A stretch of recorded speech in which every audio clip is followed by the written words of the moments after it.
The story of Saint Felix of Nola begins in one of the most challenging periods of the early church, when the Christian faith, although already spread across various regions of the Roman Empire, still faced violent persecutions, political uncertainties, and enormous social tensions. In this turbulent setting, the small city of Nola, located in Campania, became the cradle of a young man destined to leave a deep mark on Christian spirituality through his humility, gentleness, and silent courage. Felix was born into a family that, although well off, did not allow itself to be corrupted by the dominant pagan culture. From an early age, he grew up in an environment permeated by values of solidarity, simplicity, and respect for the teachings of the gospel, something rare in an era when the faith was often seen as a threat to the established order. Felix's childhood shaped a sensitive spirit, attentive to the needs of others, preparing the ground for the great mission God had reserved for him. Young Felix, from boyhood, showed an uncommon capacity for contemplation and interior recollection, something that impressed the Christians of the local community and awakened a respectful silence even among those who did not yet share the faith. He seemed to carry in his gaze a serenity that did not match his age, as if his soul were always attentive to the presence of God manifested in every detail of creation. Although he was the son of a retired Roman officer, he was not seduced by the paths of glory and temporal honor that normally attracted young men of his social position. On the contrary, he sought simplicity, humility, and discreet service to those in need. Many said that Felix possessed a wisdom that did not come from books, but from constant prayer, charitable attention to the poor, and the silent, listening to the word that resounded in his heart. The city of Nola, in Felix's youth, was marked by the coexistence of deeply rooted pagan traditions and a growing Christian community living under constant risk. Temples dedicated to the Roman gods stood alongside small houses where Christians gathered secretly to celebrate the Eucharist and share one another's needs. Felix, always attentive to the suffering of others, felt profoundly drawn to this way of life, in which faith became a force capable of uniting hearts and making hope flourish even in the hardest situations. It was in this environment that his vocation matured, and he realized that God was calling him to a total self-giving, not only in words, but above all, in concrete acts of love and sacrifice.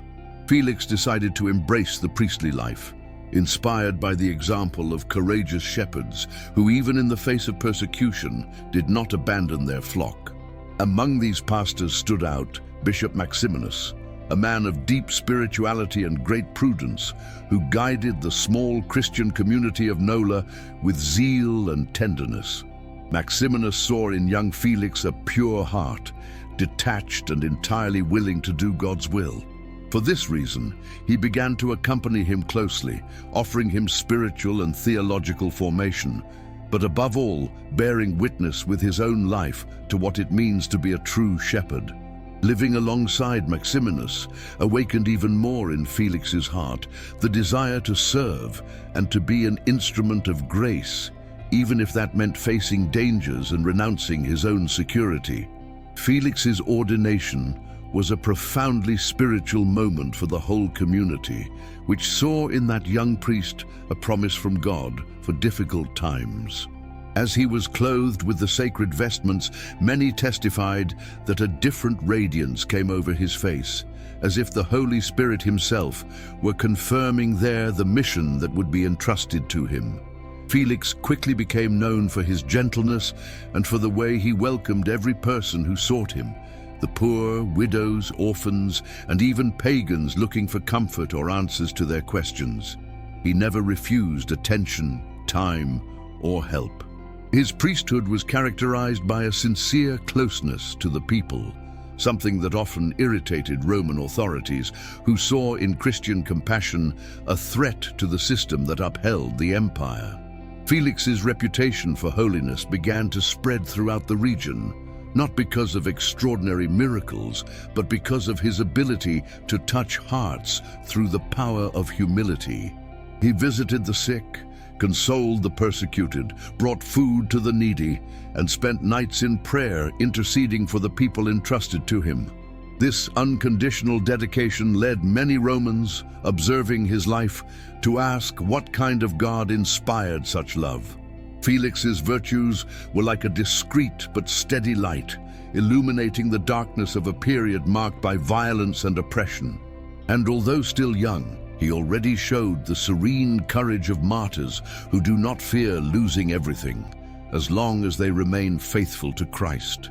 The relationship between Felix and Bishop Maximinus grew in spiritual depth, becoming a true friendship marked by a shared search for God's will. Maximinus saw in Felix not only a faithful collaborator, but a future leader of the community, someone capable of guiding the flock with firmness and tenderness. Knowing that persecutions could intensify at any moment, the bishop prepared him for a scenario in which courage and prudence would be indispensable. Felix, for his part, learned to carry the burden of leadership with humility, always aware that the true shepherd is the one who lays down his life for his sheep, in the image of the Good Shepherd, Christ Jesus. The apparent peace that reigned for certain periods was constantly interrupted by imperial decrees that sought to extinguish the Christian faith.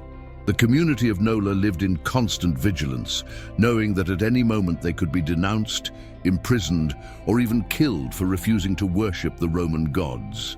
Felix, however, maintained calm and trust in providence, strengthening the Christians with his words and gestures.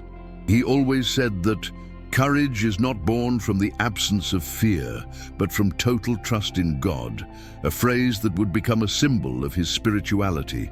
This spirit of self-giving and deep faith prepared the scene for the great events that would mark his life. Felix's pastoral dedication was not limited to sacramental work. He understood that evangelization also involved attention to the most urgent human needs. For this reason, he discreetly organized groups of Christians to distribute provisions, welcome travelers, care for the sick, and offer a dignified burial to the dead, an act of mercy that often irritated pagan authorities, who considered such attitudes subversive. But Felix believed that the gospel was not merely a doctrine, but a way of life that had to be expressed in concrete love of neighbor. This conviction would make him a prime target of the persecutions that were about to erupt with renewed violence. With the advance of persecutions, especially under Emperor Decius, the situation of Christians became even more delicate.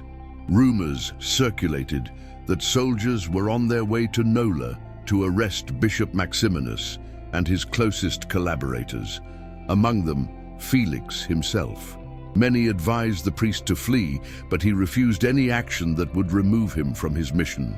For him, abandoning the people meant denying his own vocation.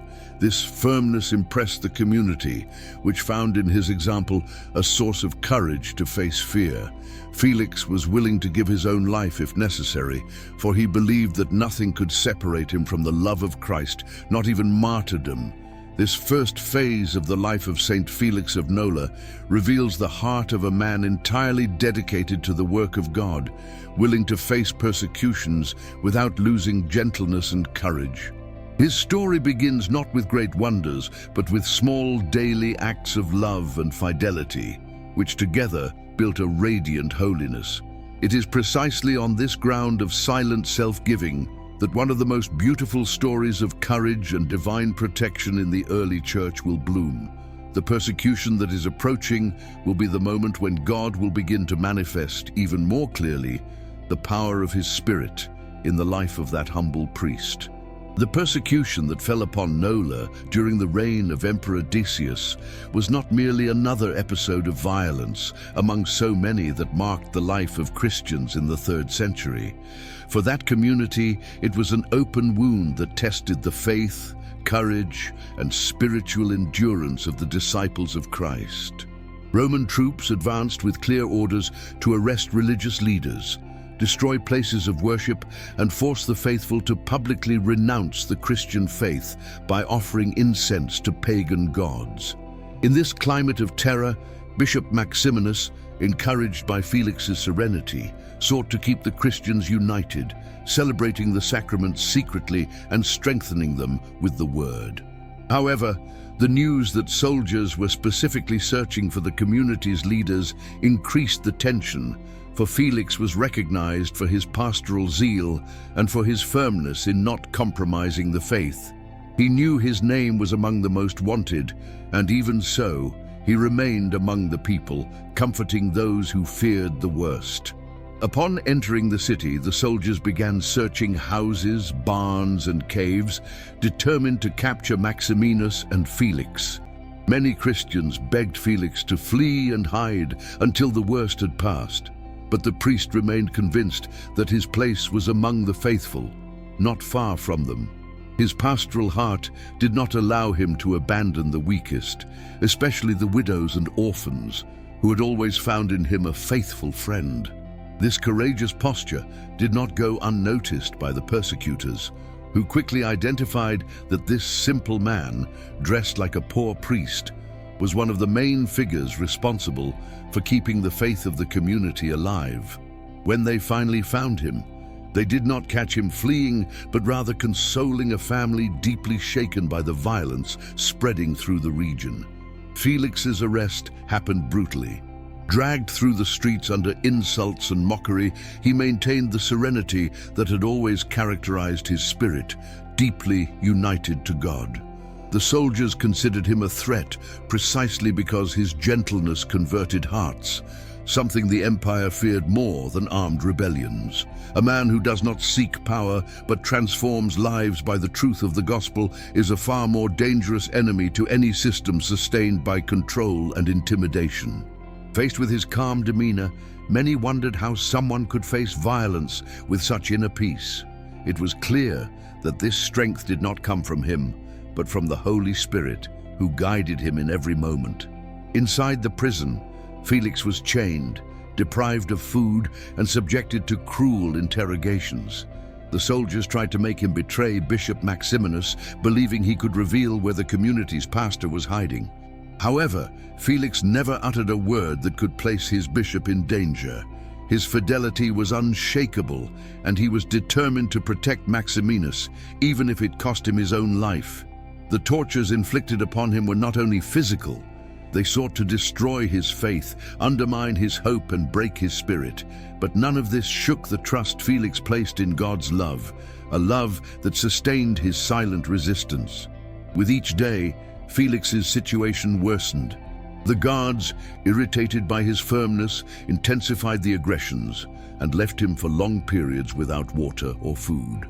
Nevertheless, something extraordinary happened. Even weakened, the priest continued to smile gently and to pray for his executioners. Many soldiers, witnessing that unexpected behavior, were bewildered. Some, in fact, felt a deep inner unease, as if their conscience were awakened by the silent presence of that holy man. This ability to transform hostile environments through the sheer force of Christian charity was one of the most evident marks of Felix's holiness. However, the physical suffering soon surpassed bearable limits. One day, in the face of the priest's continued refusal to betray the Christians, a Roman commander ordered that Felix be beaten until he lost consciousness. Blow after blow, he remained steadfast, offered his suffering to God, and asked that his pain might strengthen the faith of his community. One can imagine the anguishing scene, a defenseless man, bleeding alone before the brutality of the empire, and yet sustained by a deep certainty that the love of Christ was greater than any human torment. Felix's fidelity in that prison would become, centuries later, one of the most beautiful testimonies of Christian courage. While Felix suffered in prison, the community of Nola gathered secretly to pray for him. Families lit small, hidden lamps, asking God to free him, or at least give him strength to endure the persecution. Even fearful, the Christians knew that the sacrifice of their priest had a profound meaning. Felix was offering his own life in union with the sacrifice of Christ, bearing witness to the very limits of charity.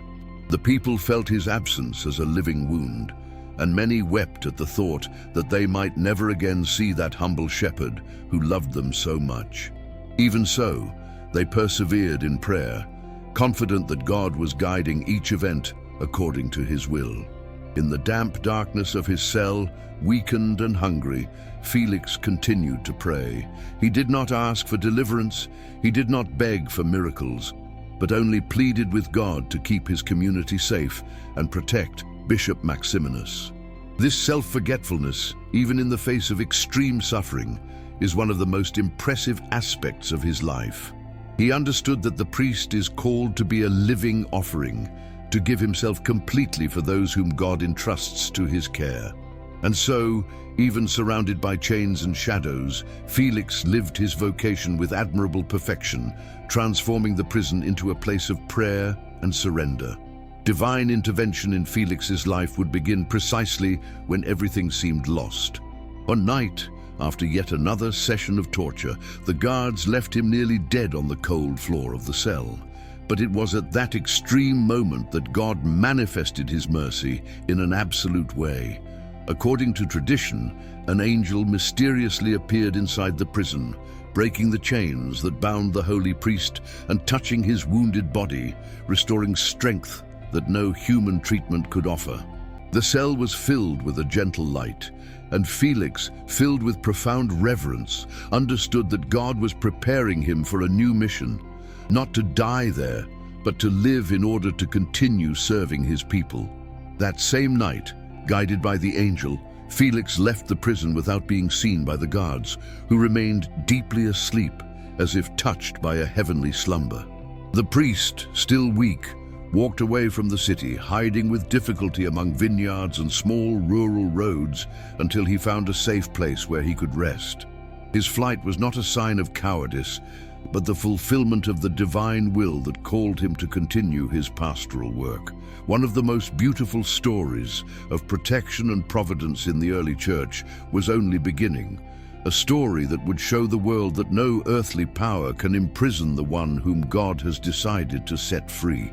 After the astonishing liberation worked by the angel of the Lord, Felix walked with slow steps, still feeling in his body the pain of the tortures, yet carrying in his heart a renewed trust in divine providence. With each step he took, he realized that something extraordinary had happened. Not only had his chains been broken, but the anguish that had oppressed him in prison had also disappeared, replaced by a deep peace, difficult to describe in human words. Even with a weakened body, Felix pressed on, aware that God still had work to accomplish through him. On the silent roads of Nola, illuminated only by the faint glow of the moon, the priest felt the sweet consolation of God's presence guiding and sustaining him, as if nature itself bore witness to the victory of faith over the terror of persecutions. At dawn, Felix decided to seek out his bishop Maximinus, for he knew that the soldiers were hunting him with the same intensity.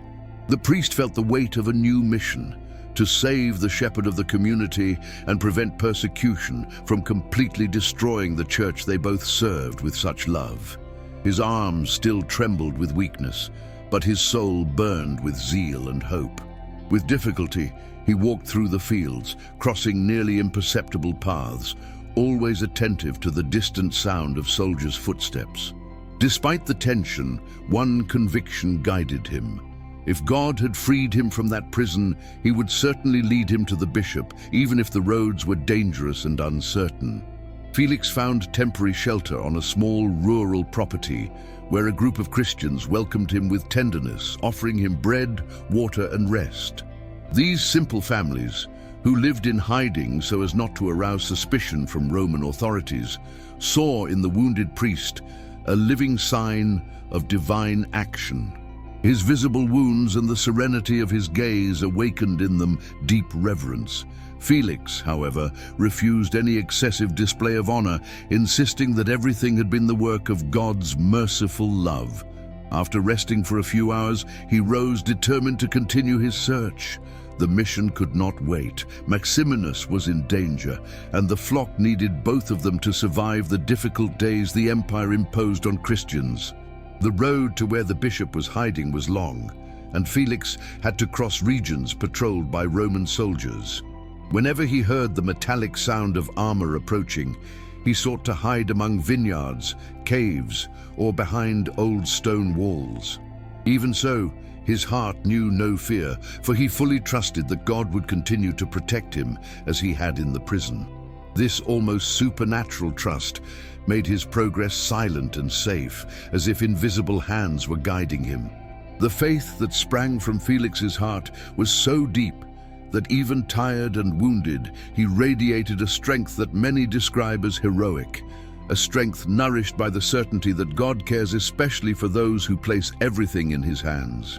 After a long walk, Felix finally found the rural house where Christians said Bishop Maximinus was hidden, yet upon arriving, he found the place looted and completely silent.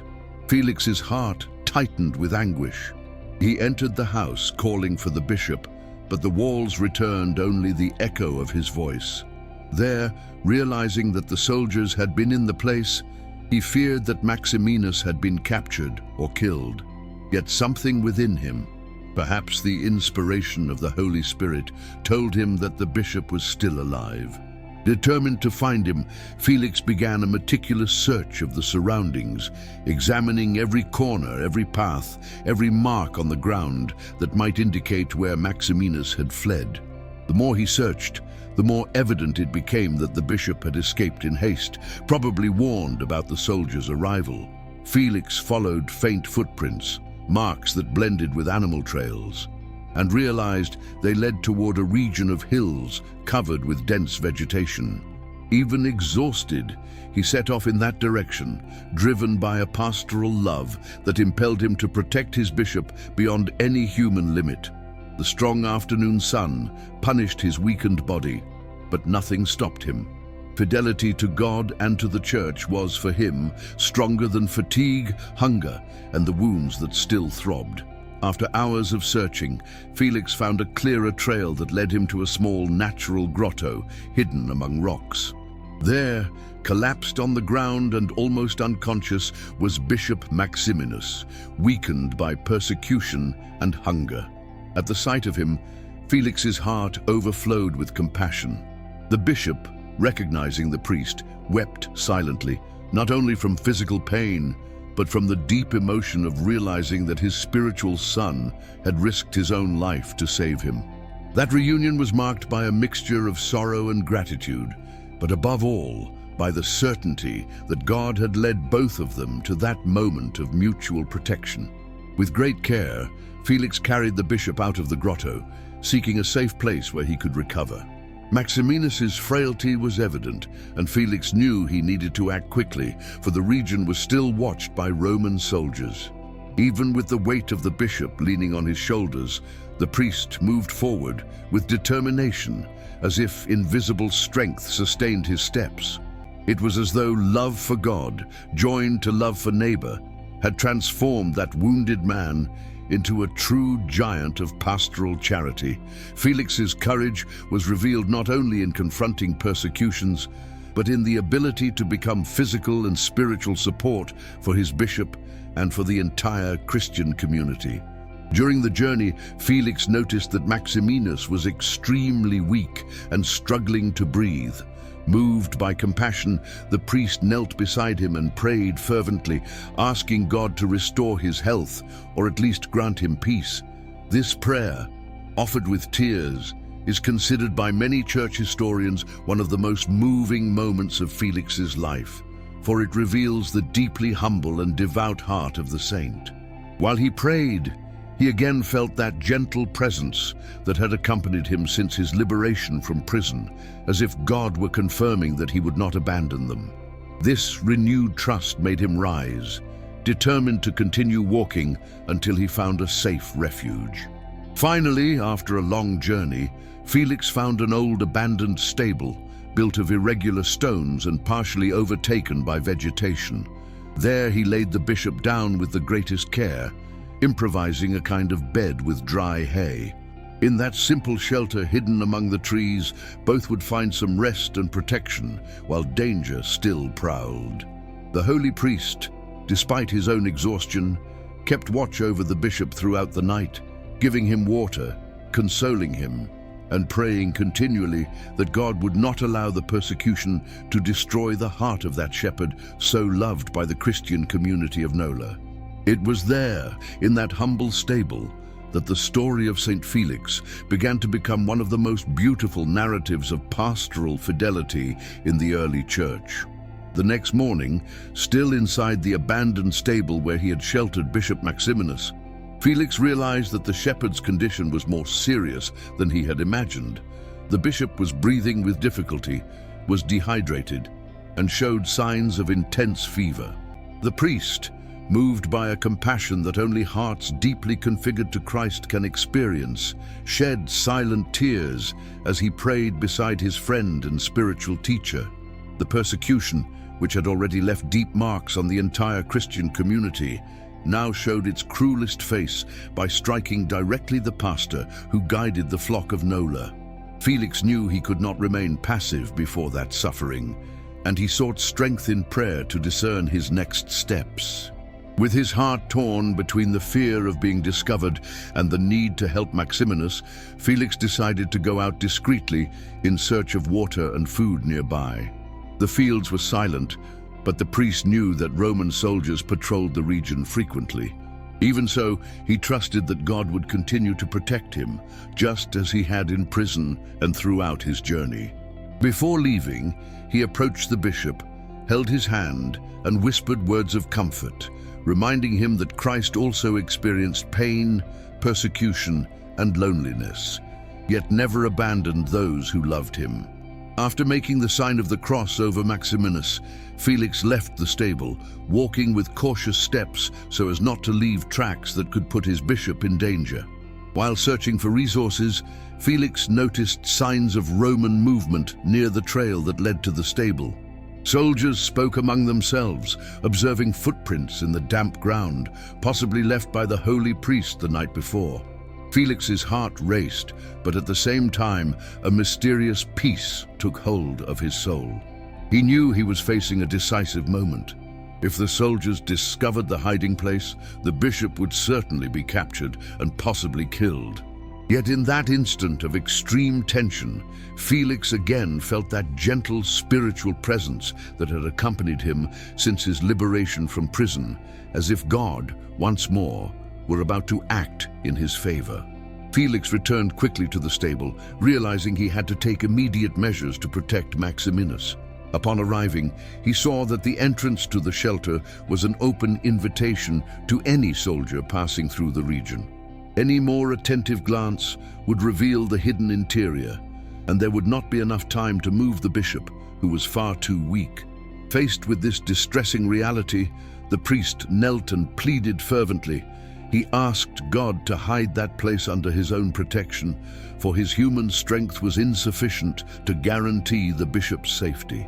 Felix's prayer was not a desperate plea, but a profound manifestation of total trust in providence, which never abandons those who remain faithful.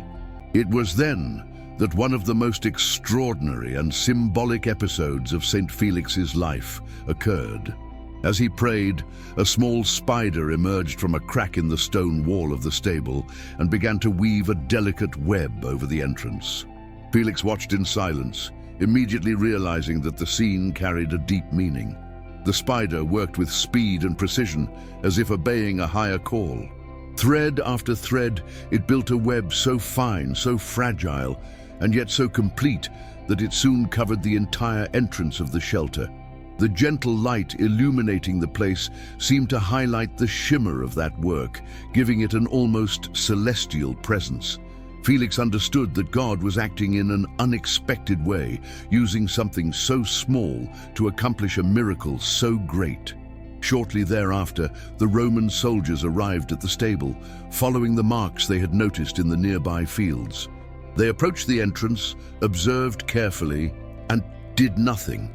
Seeing the perfectly formed and intact web, they immediately concluded that no one could be inside. To them, It would have been impossible for a fugitive to enter the shelter without breaking the delicate structure created by the spider. The web, so fragile in human eyes, became an impenetrable shield by divine wisdom, confounding the logic of the persecutors and frustrating their plans. Thus God hid his servants, using a sign seemingly insignificant, yet extremely powerful in its spiritual symbolism. Felix, hidden with Maximinus in the back of the stable, heard the soldiers approach and felt his heart nearly leap out of his chest. He could hear boots striking the ground and the sound of metal clashing on armor. Every noise seemed to announce imminent capture. Yet when he realized the soldiers were leaving without even investigating the interior of the shelter, his heart filled with gratitude and astonishment. In that moment, he understood that God had not only intervened to free him from prison, but was now protecting the bishop as well through completely unexpected means.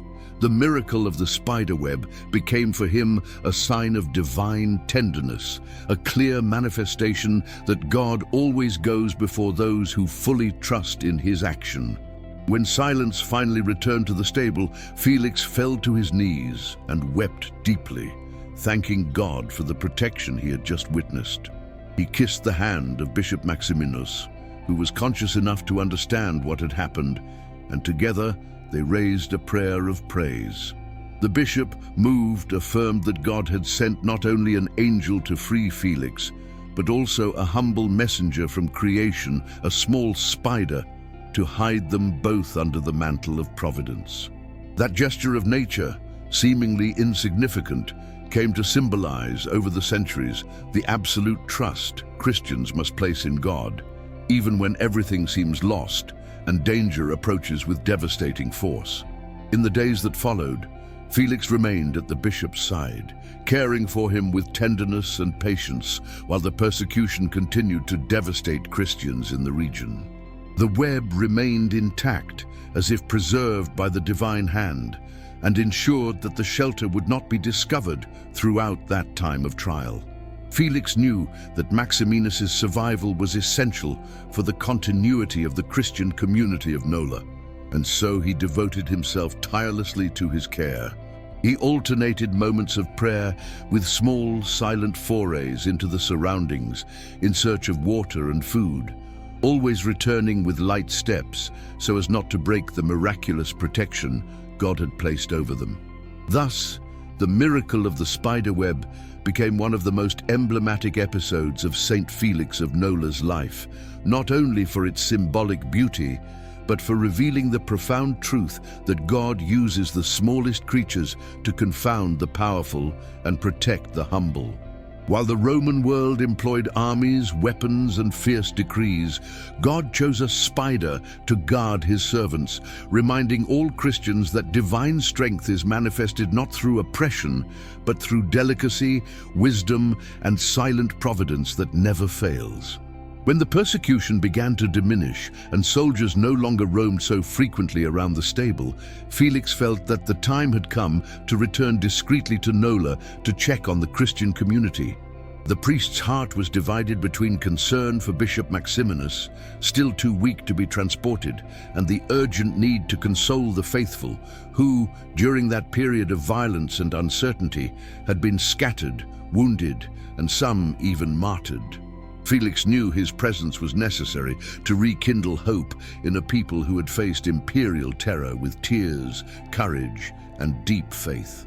Therefore, after making sure that Maximinus was in stable condition, he decided to leave alone, with the promise to return to care for the bishop as soon as possible. The walk back to Nola brought painful memories of all he had suffered, but also awakened in him deep gratitude for being alive.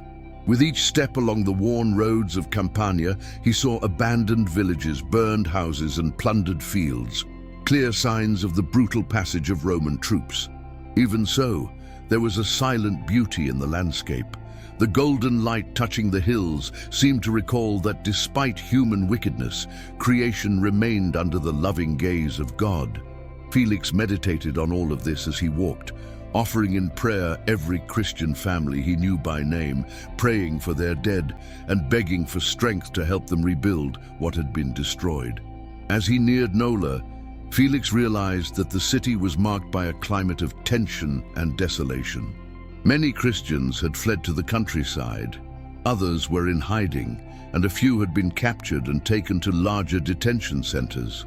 The streets, once full of life, were now silent, and the faces that appeared behind half-open windows showed fear and distrust. When the first Christians recognized Felix walking along the road, dirty, gaunt, and still bearing signs of torture, they were deeply moved. Many embraced him in tears, while others fell to their knees thanking God for preserving him.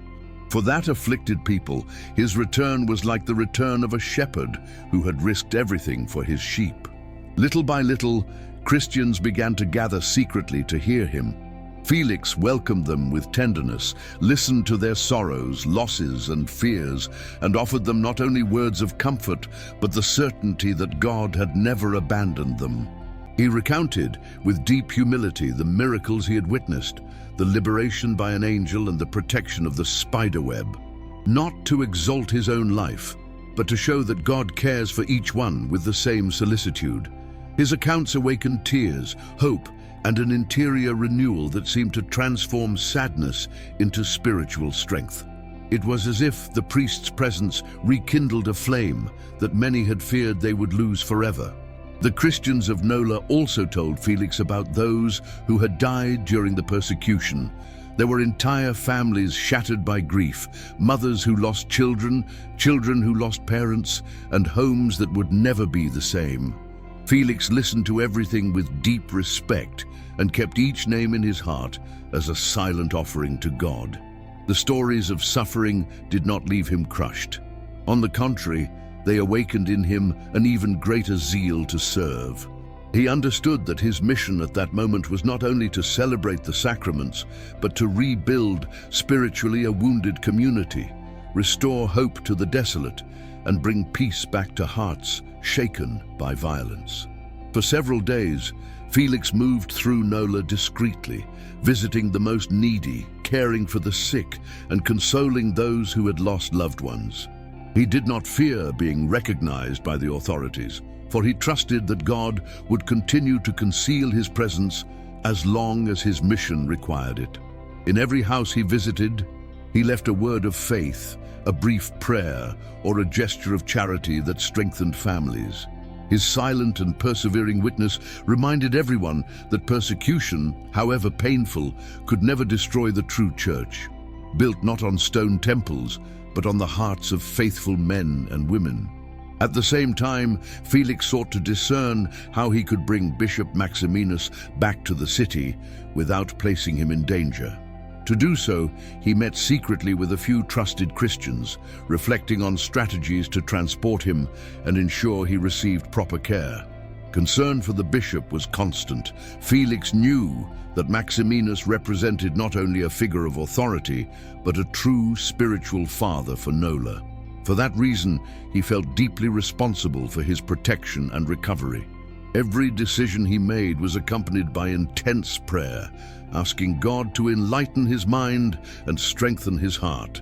Little by little, Felix's presence began to restore order within the community.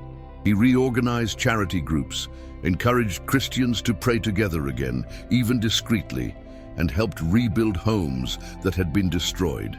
His actions were so serene and firm that even those who had been most crushed began to recover courage. Hope was reborn like the first flowers of spring that sprout among stones. Many came to see Felix as Nola's spiritual pillar, even without officially occupying the position of bishop. He, however, always reminded everyone that Maximinus was still the pastor chosen by God, and that his return would bring great joy to the entire community. When he finally considered it safe to return to the shelter where he had left the bishop, Felix prepared carefully for the journey. He carried food, water, and blankets to help Maximinus, as well as messages of affection sent by the faithful in the city. The walk back was marked by contrasting feelings. On one hand, joy at having found his community again. On the other, constant worry about the bishop's state of health. Even so, Felix walked with steady steps, knowing that his mission was still far from over. The providence that had accompanied him at every moment continued to guide his steps.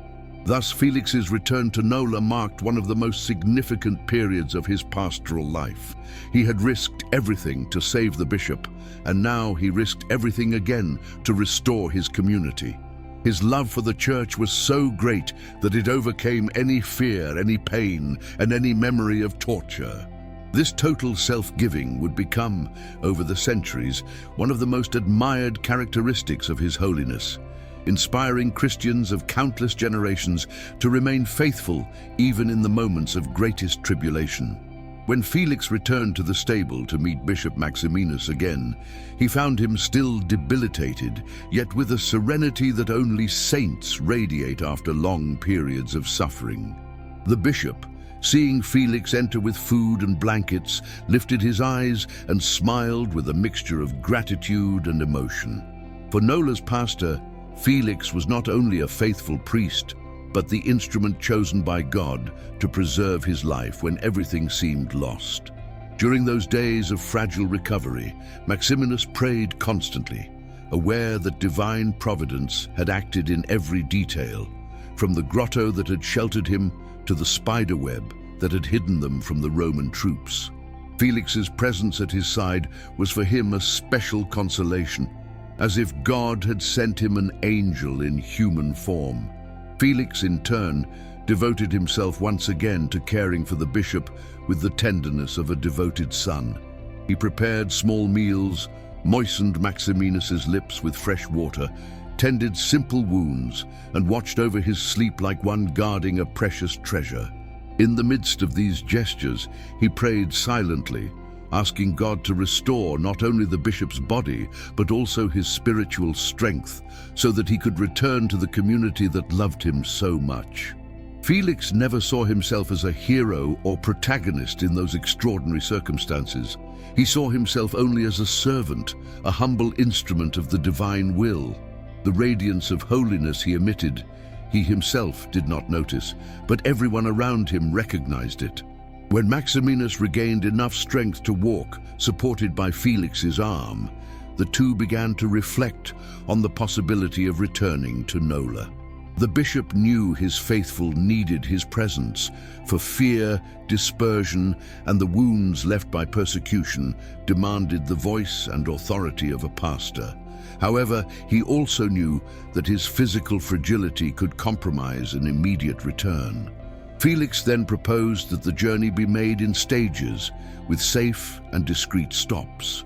The docility with which he cared for every detail revealed not only prudence, but a deep love for the church that for him was always greater than any personal concern.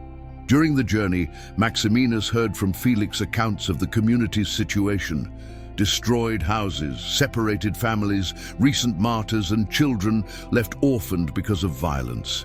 Every word came from the priest's heart like an open wound, for he had seen up close the suffering of each brother and sister in the faith.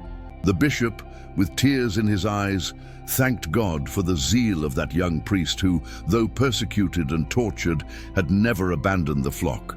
For him, Felix's pastoral fidelity was an evident sign of holiness, and the nascent church needed men like him to face a world hostile and indifferent to the gospel. As they approached the city, Felix went ahead discreetly to inform the Christians of the bishop's arrival. The news spread quickly, and many came out of their hiding places, moved to prepare a small shelter where Maximinus could continue his recovery. The joy of that moment contrasted with the pain of previous days, but it became a symbol of an eternal truth. God always restores what evil tries to destroy. Felix guided the bishop to the prepared place, and there the community gathered in reverent silence to welcome that shepherd who had survived thanks to divine intervention and the unshakable love of a humble priest.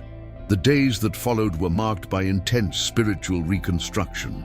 Felix, even more admired by the Christians of Nola, assisted the bishop in everything. from the celebration of the sacraments to the reorganization of charity to serve the poor and those wounded by persecution. His ability to listen, counsel, and console became increasingly evident, and his simplicity drew in those who were discouraged. For many, Felix was already considered a living saint, but he did everything to avoid any kind of personal exaltation. If anyone praised him, he replied that everything was God's work and that he himself was only dust animated by divine mercy. A few years later, Bishop Maximinus, now elderly and weakened, began to prepare his succession. From the beginning, everyone knew Felix was the natural choice. His life of heroic charity, his courage in persecutions, his absolute fidelity to the gospel, and his love for souls made him worthy of the episcopal mission.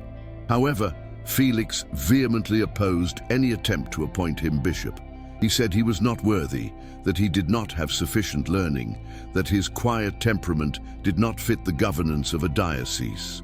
But behind all these excuses was a profound humility that made him consider himself the least among all the brethren. The community insisted, and Maximinus, with a weak voice, begged Felix to accept the charge.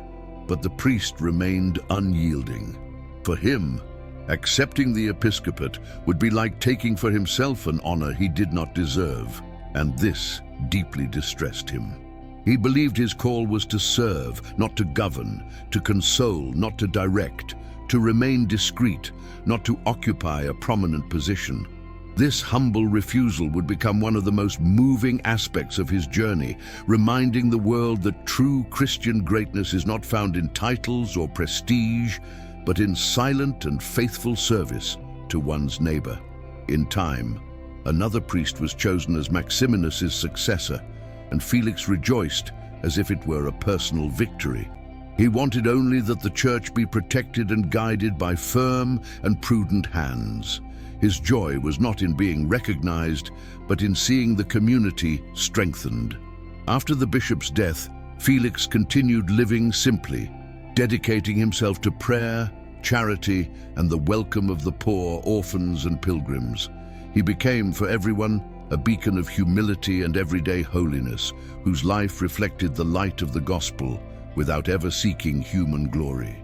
Thus, the final phase of his earthly life was marked by a deep calm, by silent gestures of love, and by a mature faith that no longer depended on extraordinary miracles, but on constant fidelity in small things.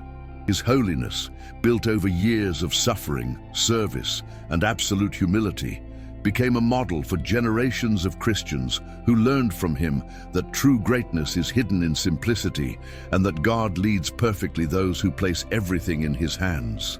In the last years of his life, Saint Felix of Nola became a figure of profound reverence among the Christians of Campania. His presence radiated a peace so intense that many claimed to feel simply at his side, as if Christ himself were there, consoling hearts. He never sought honors, recognition, or authority. He lived in a simple way, almost hidden, though everyone sought him for counsel, blessings, and prayers. The modest house where he lived became a quiet place of pilgrimage, because people knew that there dwelled a man totally given to God, a priest whose heart had been shaped by suffering, charity, and heroic humility. Felix welcomed each person with a calm smile, listened at length to their concerns, and always offered words inspired by sacred scripture and by the tenderness of Christ. As he grew older, Felix intensified his life of prayer even more. He spent long hours in silence, contemplating the mysteries of God and interceding for the church, for the poor, for the persecuted, and for sinners. His life was a continual offering, a silent holocaust of love consumed day after day before God. Even the pagans of the region began to respect him, recognizing that there was in him a holiness that transcended any human explanation.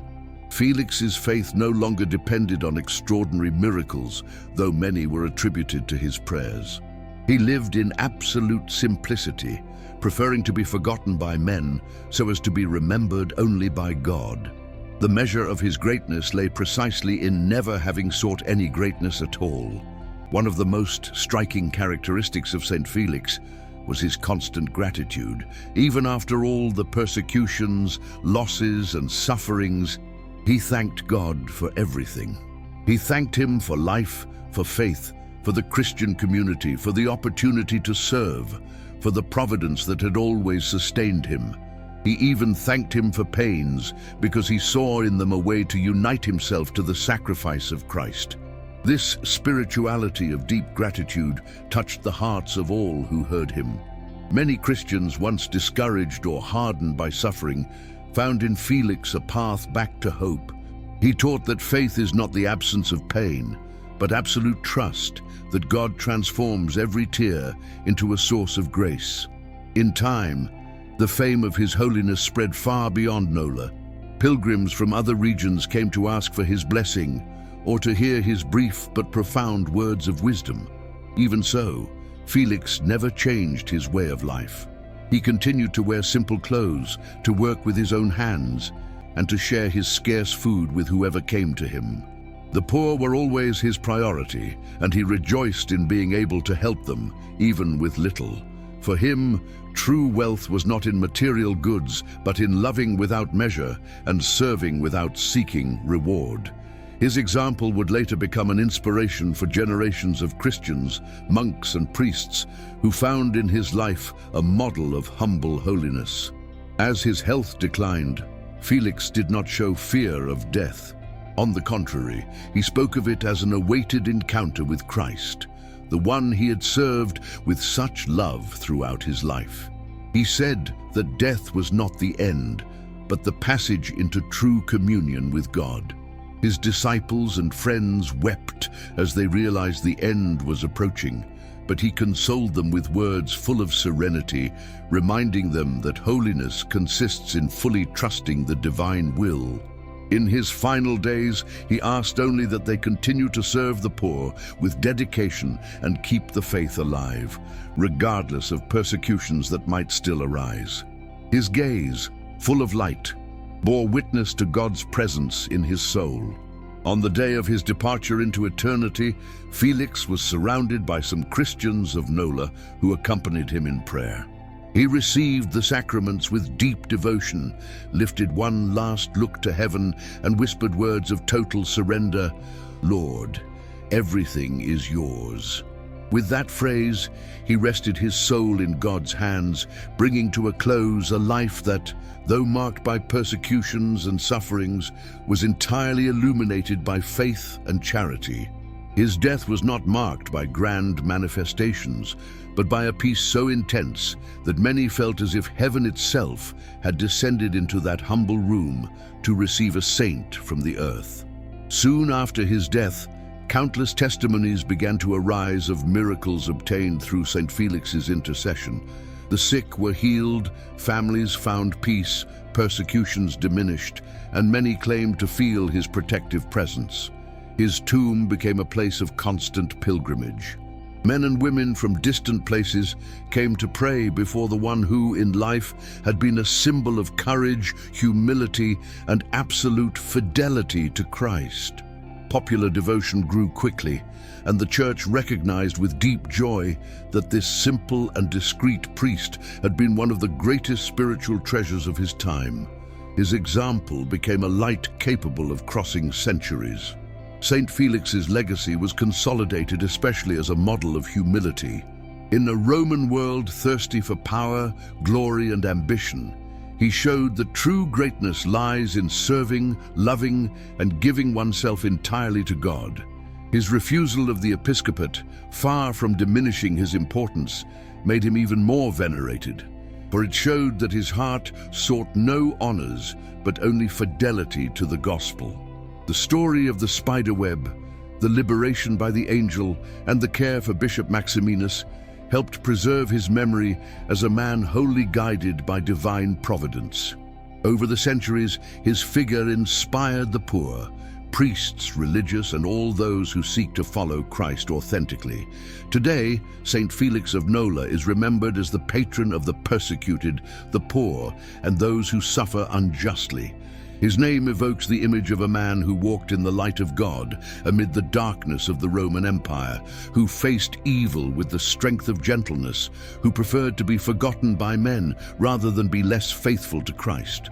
His life continues to echo in Christian communities as an invitation to absolute trust in providence and to the constant practice of charity.